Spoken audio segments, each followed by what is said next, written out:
Or we might be living in the age of positionless basketball, but what if I told you it's just that we've been thinking about it all wrong?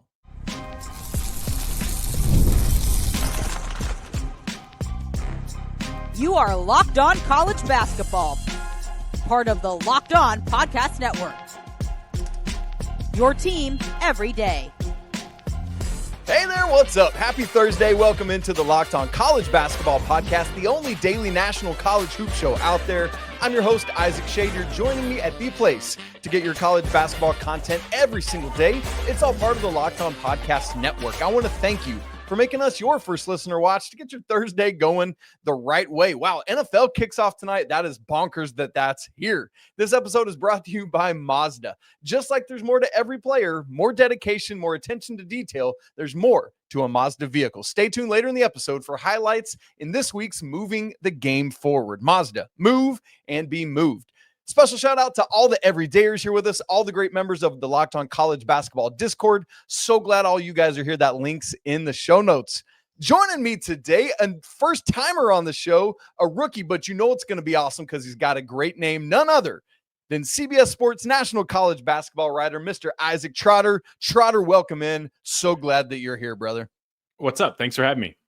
Absolutely. And you guys, I asked Isaac to come on. I've actually been wanting to ask him on for a while, and we had a good moment to do so because he wrote this great article a couple weeks ago at this point, basically unpacking 10 archetypes for basketball positions. I'm going to ask him to unpack that more in a second, but in an era of positionless basketball, it's less about positionless and more like lots of positions, or rather position types. And so to help bring structure to that conversation, Isaac's going to unpack that for us a little bit, discuss examples of each to be on the lookout for this season, because good grief, as I look at Trotter's lists of these archetypes, I am reminded of how special it is in this NIL era that we are just loaded with talent in college basketball. Speaking of which, if you want to read more or see more about this, in the show notes, I've linked both Isaac's article about it and his tweet where he unpacks 15 different players in each archetype for a little bit more extensive list. So Isaac, man, I absolutely love this. I'm so excited to have you talk about it. Would you just unpack for us this concept, this idea, and how you developed it? Well, it's not mine. I feel like I've stolen it a little bit from NFL teams that they use it a lot for football. Hey, what's our defensive lineman, right? Not all defensive linemen are created equal. The 5 technique, the 3 technique, are you an edge rusher, outside line? You know what I mean? Like they're different. And I think that type of style has started to come to college basketball, especially for GMs who are trying to build different teams, because the 1, the 2, the 3, like I was a 3 growing up, right? Like that doesn't really exist anymore. And like right now, because there's so many different players, not all point guards are created equally. So kind of figuring out ways to come up with this, it helps separate what guys are and what they do. And, I think sometimes right now in college basketball, we're so focused on like what type of, like how well a player played. I feel like this exercise is more, what type of player are they? And that really helps to understand kind of how certain teams are starting to be built. Because, like I said, not all centers are created equal. Not all point guards are created equal. And once you get to off ball like that, there's just like, it's a choose your own adventure off the basketball. I love it. I love a good choose your own adventure story. Although I always end up like in a pit dead somewhere with those. So, that's not good. Like, and Trotter, you just mentioned it with roster construction, because look, in this day and age of transfer portal, NIL, now the house settlement, all of this, roster construction has got to be the most frustrating part of building your team for a coach. So as you look at it and think about it, how can this concept, these 10 archetypes, help coaches and coaching staffs and GMs now with their roster construction? I think it's a good way of like making sure we don't necessarily double up on the same archetype. Like sometimes you don't want to have, 2 guys who do the same things well. You're trying to find like that ability to have different differentiating skill sets all over the floor. You don't want positional overlap. And if that's one way to put these together, sometimes I think like there are teams that like fall in love with positional size and they'll throw a bunch of wings on the floor together, but then nobody can dribble. Nobody can get each other the ball. It kind of changes. It comes into like a your turn, my turn offense. And you're kind of relying on your defense to turn teams over to get out and score in transition because you can't do much in the half court. I think finding ways to like mix your personnel. So like, hey, we have a little bit one guy from this bucket. Maybe we have an off-ball shooter. Maybe we have, a wing handler who's 6'7", 6'8", we can run some post-ups with. That gives us differentiating options offensively. And that's one thing I also with this too. This is way more about, I lean more offense than defense when I was building stuff like this out. Just because that's more the type, like initiator point guard doesn't really have much to do with defense, right? You're going to guard maybe different positions on the other end, but that's kind of the build of this. And if you look at some of the best teams, I think in college basketball the last few years, they didn't have a lot of positional overlap. They had depth, but they weren't playing guys who are like a lot of that were in the same bucket together. You didn't see like Florida last year, like trotting out guys that did, the same things well. They did a really good job of every single piece, brought something different to the table, and then together it coalesced into a title team. And I think that's a great example of it as we think about that returning front court. And somehow I'm still confused how on earth all four pieces of that are coming back. But you look at Tommy Houck and Alex Condon and Ruben Chinyelu and Micah Hanlockton, and you look at the various things they can do, where we're looking at maybe 3 of those 4 starting at the 3, 4, and 5, but it helps us update because, in a previous era, somebody might say, oh, well, you've got too many 3s. Well, sure, but I've got 3 different 3s, whether it's like, using the archetypes of it, I've got like a true wing, an off-ball wing 4, and a wing handler. And maybe that gives me the archetypal variety needed. Boy, that's a dorky phrase. The archetypal variety needed to be able to play that unit together. And that's where it really helps me. The Florida angle is a good one because you're right. Like throwing Houck and Condon and Chinyelu, who I expect those 3 guys to start. It is a little clunky, but I think the reason why they're doing that is because like Houck's ball handling is really, really impressive.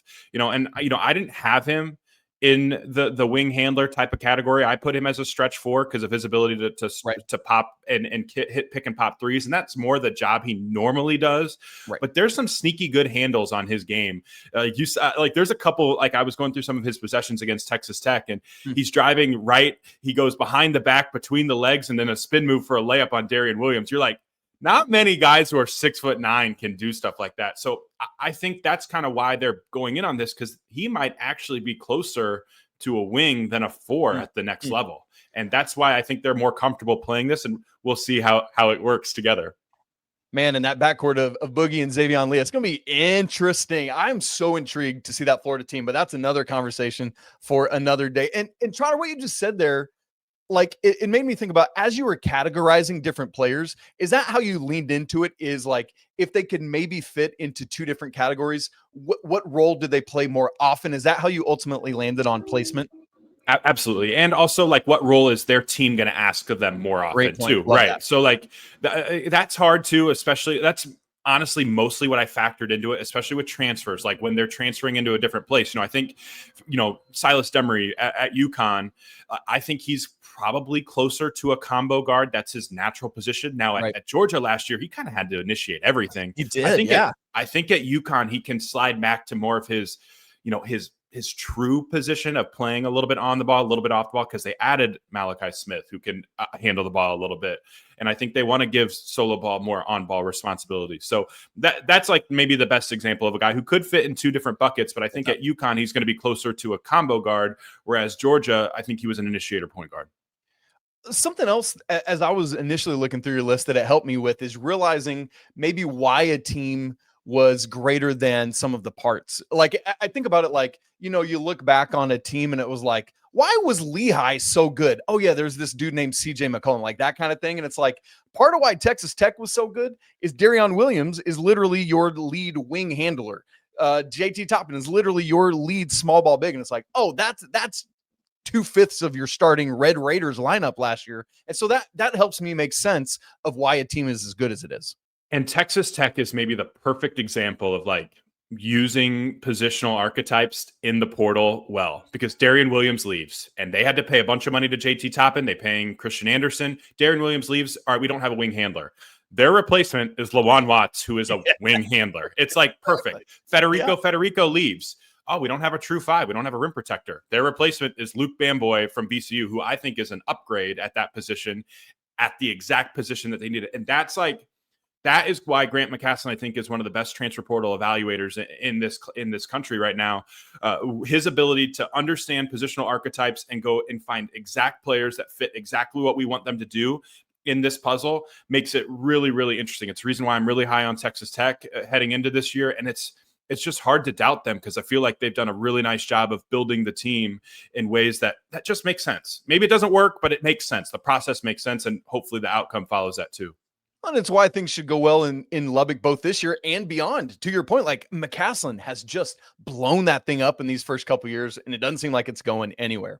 All right, Trotter, we're about to play a game in a second, but before we do so, quickly here, if you would give me which of the archetypes you think this season is the deepest or more talent loaded. You define that however you want, and then which is the least deep or has the least talent in it this season.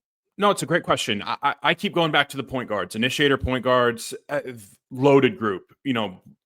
Braden Smith, Bennett Sturts, Donovan Dent, Milos Uzan, Jalen Lowe, Jacoby Gillespie. Like, those dudes are studs. I think Tamin Lipsey has All-American upside if he gets back to his thing. I'm a huge Jaden Bradley guy out of Arizona, and I have him like 10th. Like that it's a loaded group. It's a really, really loaded group. I think that's why college basketball has become more watchable, a better product lately, is because the guard play has been exceptional, and I think it's going to be.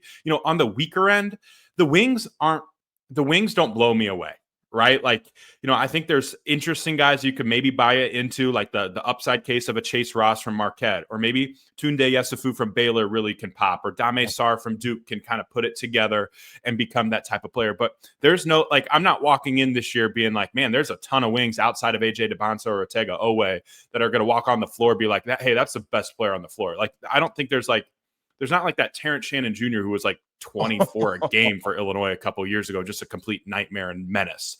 And that's just different. That's just different this year. Gosh, I'm so glad we just got a TSJ reference on this episode. That's phenomenal stuff. And yeah, a lot of people would look at that and be like, but AJ Dybantsa. But yes, we're talking about the depth beyond all that. And yes, there's the CBM is in that, all that. It's all about the depth. And that's what I was asking Trotter about. And so that's so well defined and said by you. All right, guys. If you can't tell, love this archetype concept. And I thought it'd be fun to put it to the test today. So we're about to have an all Isaac archetype draft off coming up in just a second. Right after I tell you about Upside. Hey, college basketball fans, are you still paying full price for gas? If so, why? Stop leaving money behind. Get real cash back every time you fill up with the free Upside app. Simply download it in the App Store or Google Play Store right now and start earning cash back at the pump. Using my limited time promo code football, you can get an extra 25 cents off per gallon on your first fill up. You can make up to $300 a year just by buying the gas that you already needed anyway. At first, I thought this was too good to be true, so I checked it out. Legitimately, I helped pay for one of my family vacations this summer using money I made with Upside. It's so cool. Check it out. Don't let this offer drive by. Download the free Upside app now using my limited time promo code football for a limited time 25 cents off per gallon bonus. That's promo code football. Disclaimer, offers vary by user and location. Go to upside.com for terms and conditions. This episode is also brought to you by Mazda. This is Mazda's moving the game forward moment. Brought to you by those who believe it's not just about playing the game, it's about redefining it. Because these moments do more than win. They push what's possible. They remind us to go that extra yard, shift into that extra gear, and keep moving the game forward. So for today's moving the game forward moment, I got to go back to Miami and Notre Dame on Sunday night. Y'all, that one-handed catch from Miami CJ Daniels was absolutely one of the most insane things I had. I love that the Notre Dame defensive back was like, oh, easy pick. Nah, bro, come on. What are we talking about? All part of helping the Canes win 27-24. That's what keeps fans and players alike moving forward, always chasing the next great moment. When you follow what moves you, the unexpected is only the beginning. And just like there's more to every highlight, there's more to a Mazda vehicle. Mazda, move and be moved. Okay, it's time for the All Isaac Archetype Draft. Here's what's going to happen. Trotter and I are each going to draft a 5-man roster and eventually a 2-man bench using these 10 archetypes. Let's put it to the test. The players are grouped into the archetypes based on Trotter's categorization. That's so if he gets it wrong, bro, it's your fault and you got no one to blame but yourself. The kicker to this, and here's the thing, Once an archetype has been used by either one of us, that category is now off limits. For example, let's say Trotter picks Braden Smith from the initiator point guard archetype. That archetype is now closed off to both of us, and that means we can't get Bennett Starts or Donovan Dent, for example. That's how it's going to work. Just to help with tracking with it, Trotter's going to start, and then we're just going to bounce back and forth. Not a true snake, just to help everyone keep track of what's up. Trotter, does it all make sense? You ready to go? Let's do this. All right, my man. You have the first pick. Well, I'll just keep it easy then, since you gave me the example, and I'll take Braden Smith out of Purdue for my initiator point guards. I don't have to sell a lot of people on this. I think Braden has one of the best feels and pick and rolls of anybody in college basketball this year. I think obviously he's got a chance to break the all-time assists record this season, which is kind of a big deal.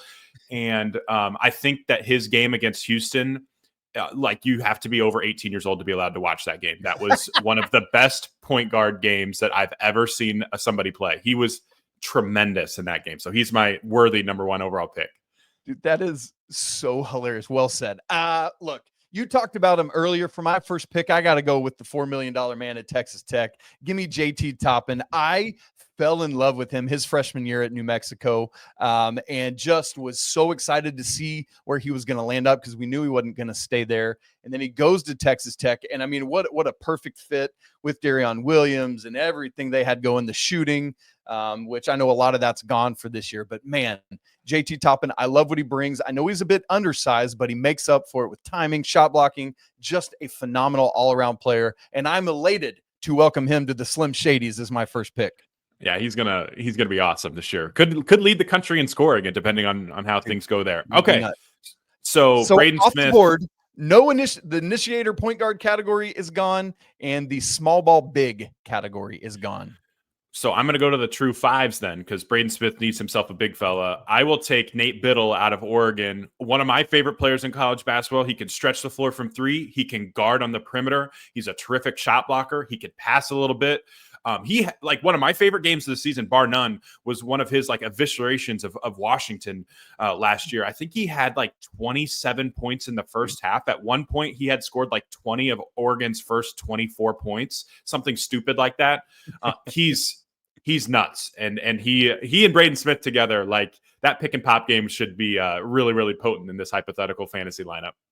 Oh man, that's a great call. He just like the old man at the Y, just doing you dirty. He reminds me of Brian Cardinal from when I was growing up. Like I just love Nate Biddle. Going to be fun. Him and Jackson Shelstead together should be a dynamic duo this year for Dana Altman and the Ducks. Thank you very much, Mr. Quacksworth. Quack, quack, quack, quack, quack. I need to show my kids Mighty Ducks. They've never seen it. Okay. Gosh, look, the freshmen are so tantalizing to me. But I love the established products that we have, the guys that are coming back. I love that at the top of your scorer creator category, we have two guys in the Big 12 in the same state, different schools. But I want Mr. PJ Haggerty. I just love everything he does, with all due respect to Darryn Peterson, who's going to be phenomenal this year. We've seen it from PJ already. And I know he's technically up transferring to the Big 12, but come on. Memphis is playing high level basketball. I'm in love with PJ Haggerty. Give it to me.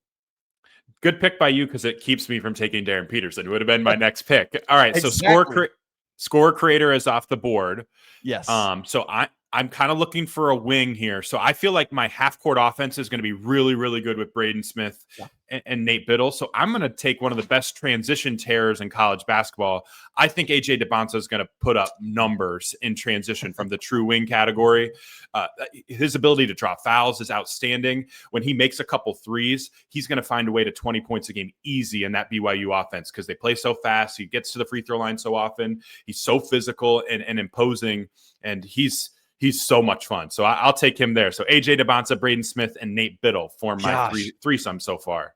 I'm a big fan of these. Of course, it's like we're drafting an 8-man fantasy football league right now. Like, these teams are going to be loaded, and it's hilarious, and I'm here for it.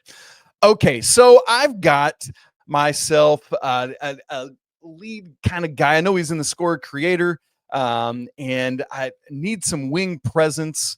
Man, there's interesting stuff there. There's so much usage between Haggerty and like a Dent. I don't know if I want that. Although, man, I love Donovan Dent. That's so intriguing. Do I want to get somebody out on the wing? Ooh, you know what? Wait a second. We've seen it together. Give me some Darryn Williams. Why not reunite these two guys? Since I got JT Toppin, forget this Raleigh, North Carolina stuff. Let's bring these guys back together. I want Darryn Williams, this team that should have made the Final Four, that collapsed, it fell apart at the last minute. I just think this is hilarious. I didn't even think about the possibility, but I'm here for it. Give me Darryn Williams, a little bit of everything. He can step out and make shots. I love that in the NCAA tournament last year when Rick Pitino did not trust his guy, kept him on the bench. Darryn Williams had a tough game. Grant McCasland said, I'm sticking with you. He makes that three, and Texas Tech is rolling. I love this call. Yeah, that's fun. Proof of concept is a real big thing. I think we know that Darryn Williams and JT Toppin together can build one of the best offenses in college basketball. All right, so I thought for a second you might go to that stretch four category. I thought about it. I got to hop on this real quick. I'm just going to take one of the most reliable freshmen that I think we'll see in college basketball. Maybe this year's version of Paolo Banchero in Cam Boozer. I've talked about him a few times before. 17-9. I feel like he walks into that every night. He rebounds. He's tough. He makes off movement threes for 6'9" guy. It's really impressive. He can handle it. He can pass. He guards multiple positions. I'm not sure what he sucks at. Like he just, and I talked to a couple scouts and I'm like, does he ever play a bad game? And they're like, not really. Like sometimes the shot doesn't go in, but he just does everything so well. He will pair perfectly next to AJ Dybantsa, Braden Smith, and Nate Biddle.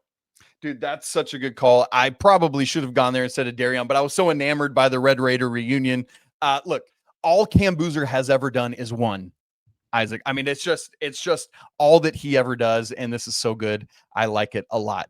I need to probably head my way back to the backcourt. I've got a couple guys. Obviously, Darryn could play my 3 or my 4. Obviously, We'll see what we can do there. But since there's so much all the big stuff 7 through 10 is gone, other than off-ball wing 4. So I think I'm going to go back to the front court. A guy you talked about, or to the backcourt, excuse me. A guy you talked about earlier this year, or in the show here, Silas Demery at UConn.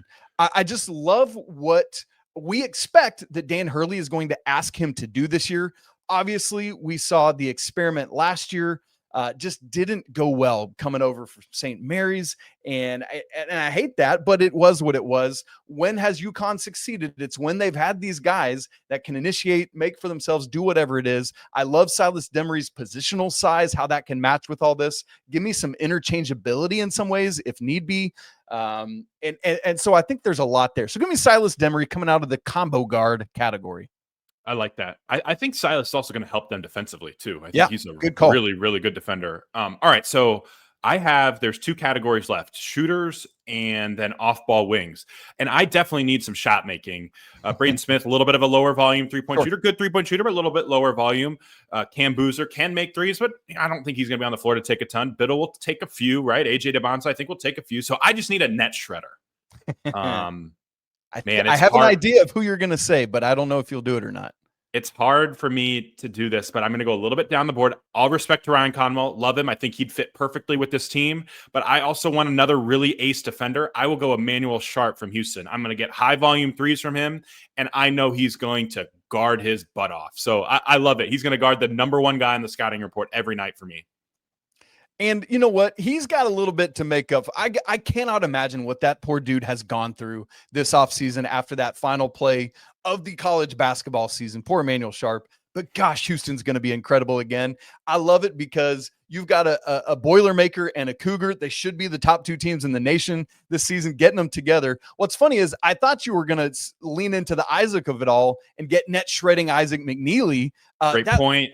Man. And so Louisville, Trotter, let me ask about this, because they've got 2 guys in your top 5 of that category, but it feels like Conwell and McNeely can coexist. Do you agree with that?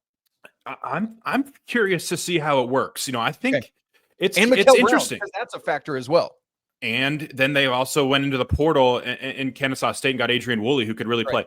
Now, the one thing that I've noticed with Conwell could be a guy that doesn't necessarily fit in that shooter category. He played on the ball a little bit more than he did at Xavier. I think we could see a situation at Louisville where both of those guys get a chance to do something they haven't done. A couple stats that stuck out with me. McNeely, he took 6 transition threes all last year at Virginia.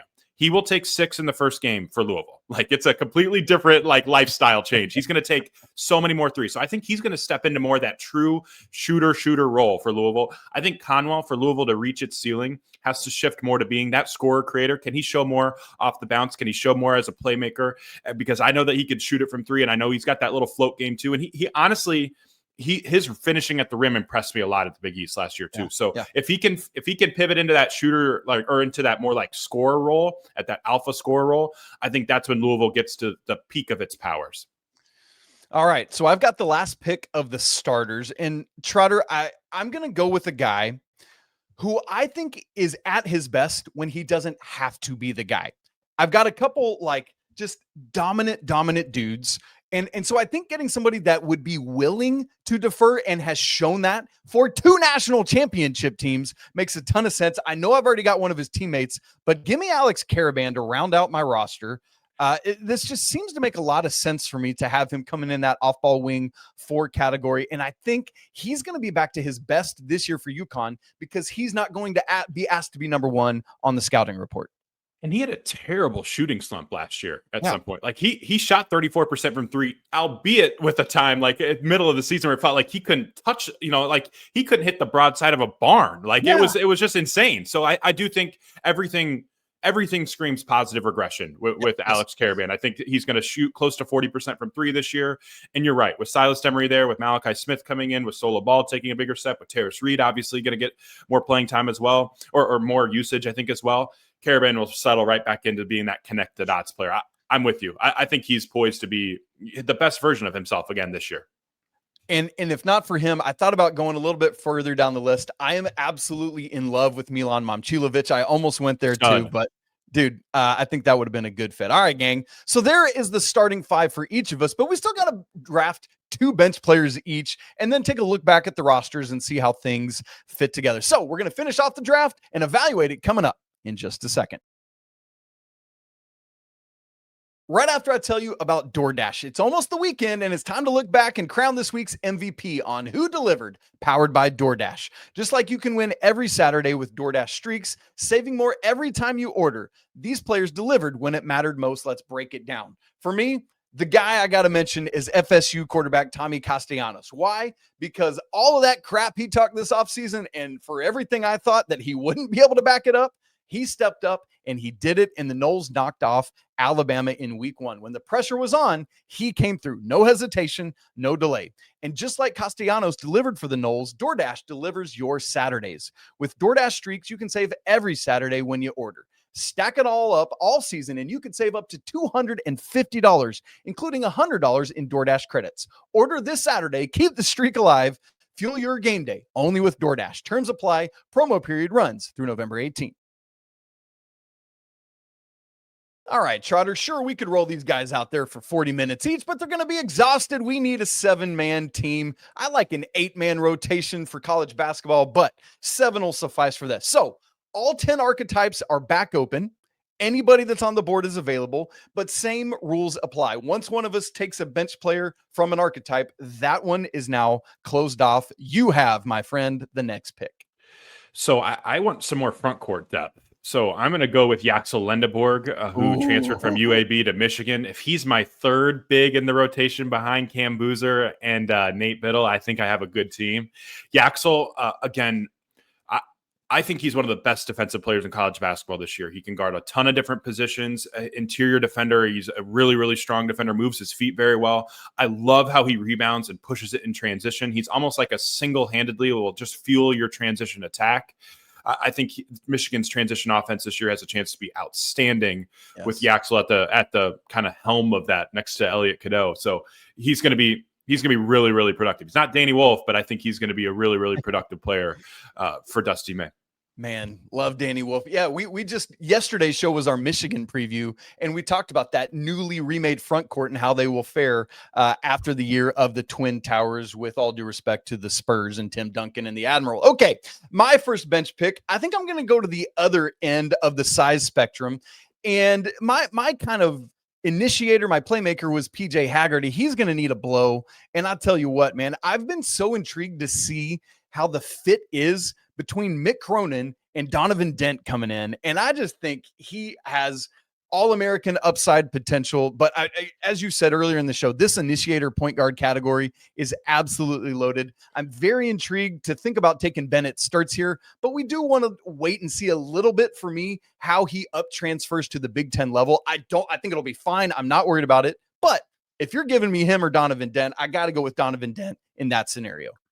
Dent, one of my favorite stats with Dent, he led the country in transition points per game last year at, I think, 7 transition points per game. UCLA as a team scored 10 last year. So, like, he is going to completely revamp that transition offense and kind of give UCLA a little bit of a different juice. And, I mean, if you're bringing Donovan Dent off the bench, I think you have a pretty good team. I think you're going to win a lot of pickup games. And it's funny, I've also now, that means I've got not only 2 former Texas Tech, but the Venn diagram also has me with 2 former Lobos playing together in him and JT Toppin. Keep going. Sorry. I love that. Well, you also have 2 UConn Huskies. So that's you're right. Really going at the fearsome duos. Teammates. Yeah. I mean, I guess I have problems here. I think my team is more talented than yours, but I think your chemistry is better than mine. Does that make sense? Because like I have like a lot of different things coming in. Yeah. That's a problem. Man, all right.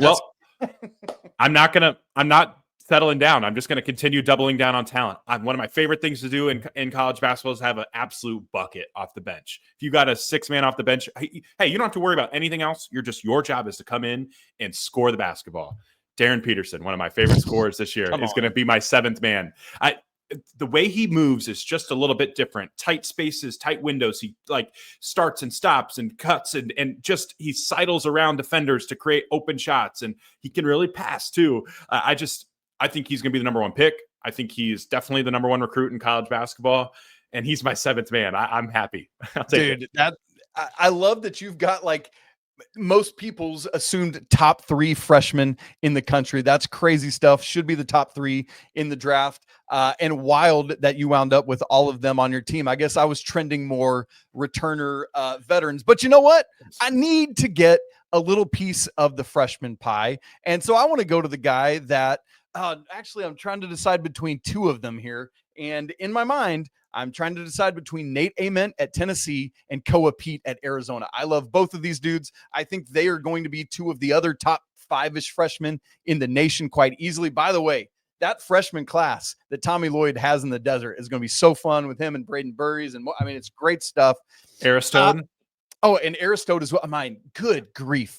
I've been enamored with Jacoby Gillespie this offseason. I think he's going to be great in Knoxville, and I'm really excited to see how that works with the talent of Nate Ament. And so maybe because of that, maybe because I went to school in East Tennessee, I'm going to go Nate Ament here, a little bit of a fun pick, but that'll be, again, another very talented player coming off of one of our benches. One thing that I noticed about Ament that hasn't been talked about a ton, he is a great defender. Like a great defender. Like he's sick. He has great measurables. He gives a crap on that end. He really tries really, really hard. Great length and great anticipation. For a freshman, he seems to get it on that end. And I think you put him in Rick Barnes, like obviously there's going to be some growing pains, right? But like Rick Barnes has to just be salivating at a player like that young with that high of an offensive ceiling who loves to guard. And, I think if you kind of go through some of the freshman tape, nobody guarded Darryn Peterson better than Nate Ament. Man, that's gosh, I can't wait to see it. And this is another year of a lot of fun. Obviously tons that we haven't even mentioned yet. All right. So looking back at our teams, Trotter, your starting 5, Braden Smith from Purdue, Nate Biddle. I'm going in draft pick order, not like, it's funny. I'm going to say 1, 2, 3, 4, 5 order, which is hilarious on a show where we're talking archetypes, but you hear me. Braden Smith from Purdue, Nate Biddle from Oregon, AJ Dybantsa out at BYU, Cam Boozer at Duke. All he does is win no matter what. Emmanuel Sharp at Houston looking to make up for that end of national championship scenario and coming off the bench. This is laughable. Yaxel Lindeborg at Michigan, excuse me, and Darryn Peterson from Kansas. As for my starting 5, JT Toppin still at Texas Tech, PJ Haggerty now off at Kansas State, Darion Williams at NC State, Silas Demery and Alex Caravan both at UConn, and then coming off of my bench will be Donovan Dent from UCLA and Nate Ament at Tennessee. Dude, sign me up for a 7-game series right now. Yeah, this will be fun because again, you have the chemistry between teammates and you have the vets. I got the young guys now. I got a little bit of a veteran thing, and I like my point guard big man duo. I think they'll help make the young guys' life easier. But I don't have that positional like chemistry. I don't have like guys that have actually been in the wars in the trenches together. It's funny because it's almost like what we've seen the shift in college basketball be basically since COVID, right? When the Kentuckys and the Dukes with all their one and done talent, it was like, okay, that can win as Kentucky did in 12 or Duke in 15. But now since COVID, with the COVID eligibility, we've seen these more veteran teams take over and win. But in a 7-game series, I mean, gosh, I don't know who would pull this off. It would be great basketball. I'll tell you that. Do you think Duke was the best basketball team you saw last year? I wonder what the narrative would be around freshmen if Duke hadn't collapsed against Houston and somehow won. You know what I mean? It's just fascinating dynamic. Yeah, and then they still have to get past Florida, which who knows what happens there, right? Like, but yeah, like in the one and done era, because obviously we had Syracuse win with freshman talent, but it wasn't the one and done era yet. Those are our two. But if we had a third that did it, and this one would be all the more so because what John Shire and Duke did so well last year is they had all this high level talent, but they brought in those vets that knew and understood and accepted a supporting role. And that to me is what really set that team apart. And yes, to your question, I do think Duke was the best team in basketball last year. Yeah. And I think that recipe of roster building that Duke did is something that like Kansas has certainly tried to do, right? Like they got Flory Badunga back, who's a sophomore, but all of their guys that they've added from the portal were vets, right? Like Melvin Council's a vet, Jaden Dawson from Loyola Chicago is a vet, Trey White's obviously a vet, I think 5th year of college basketball. BYU, similar type of deal. Retaining Richie Saunders was really big for them. Getting Rob Wright in. Totally. So like, I feel like it's a lot of those. Yes, freshmen can be your best player and you can have a really, really good team. And we've seen that before. When your freshmen are special, your team can be special, but you can't get over the hump and really accomplish those really high goals if you don't have awesome role players who happen to be old. Man, that's a good word and a good word to get us out on. Speaking of Kansas, dear goodness, I hope they have learned their lesson and transfer portaled well, because I cannot bear to watch it another season's worth of the struggles. And shouts to Bill Self and his health. Hopefully he's okay. Trotter, man, great to have you on. Thanks so much for joining us. Folks, make sure you go check out all his great work at CBS Sports and 247 and elsewhere. It's always coming through right now. Are you still working through your starting 5 pieces you've been doing for GP's top 25 and 1? I just got that one posted. Yep. To projected starting lineups and top guys coming off the bench for all of Gary Parrish's 26 teams in the top 25 and 1. Again, if you're irritated about those rankings, those are not mine. Those are his. He has St. John's number 1 in the country. I have UConn number 1 in the Big East. So the battles will reign. But yeah, I mean, we have conference previews coming right around the corner. Okay. Top 100 players coming right around the corner too. So some fun stuff in the cooker.